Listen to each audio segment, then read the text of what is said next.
പൂരിയുടെയും ചപ്പാത്തിയുടെയും കൂടെ കഴിക്കാൻ പറ്റിയ ചന മസാല ഉണ്ടാക്കുന്നതിനുള്ള പാചകക്കുറിപ്പ് താഴെ കൊടുക്കുന്നു. ചന മസാല പൂരിയുടെയും ചപ്പാത്തിയുടെയും ഒക്കെ കൂടെ കഴിക്കാൻ അടിപൊളിയായ ഒരു ചന മസാലയാണിത്.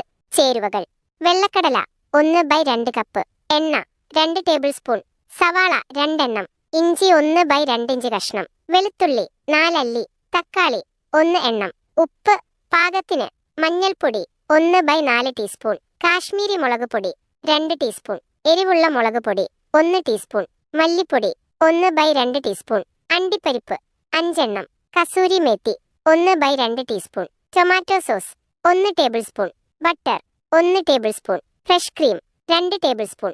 തയ്യാറാക്കുന്ന വിധം: 1. കുതിർത്തെടുത്ത വെള്ളക്കടല, ഉപ്പ്, മഞ്ഞൾപ്പൊടി, 1 കപ്പ് വെള്ളം എന്നിവ ചേർത്ത് വേവിക്കുക. 2. ഒരു ചട്ടി അടുപ്പിൽ വെച്ച് എണ്ണ സൺഫ്ലവർ ഓയിൽ ഒഴിച്ച് ചൂടാകുമ്പോൾ അരിഞ്ഞ ഇഞ്ചി, വെളുത്തുള്ളി, സവോള, പാകത്തിന് ഉപ്പ് എന്നിവ ചേർത്ത് നന്നായി വഴറ്റുക. 3. ഉള്ളി എണ്ണ തെളിയുന്നത് വരെ വഴറ്റിയ ശേഷം അരിഞ്ഞ തക്കാളിയും ചേർത്ത് വഴറ്റുക. ഇതിലേക്ക് മുളകുപൊടികളും മല്ലിപ്പൊടിയും കസൂരി മേത്തിയും ചേർത്ത് വഴറ്റി തീ ഓഫ് ചെയ്ത് ചൂടാറാൻ വെക്കുക. 4. അണ്ടിപ്പരിപ്പ് മിക്സിയുടെ ചെറിയ ജാറിലിട്ട് ഒന്ന് പൊടിച്ചെടുക്കുക.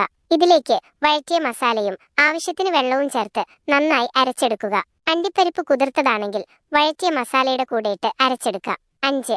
അരച്ചെടുത്ത മസാല വേവിച്ച കടലയിലേക്ക് ചേർത്ത് ഗ്രേവിക്ക് ആവശ്യമായ വെള്ളവും ചേർത്ത് ഇളക്കി തിളപ്പിക്കുക. 6. ഇതിലേക്ക് ബട്ടറും ടൊമാറ്റോ സോസും ചേർക്കുക. 7.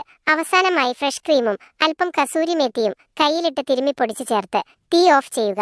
രുചികരമായ ചന ബട്ടർ മസാല തയ്യാർ.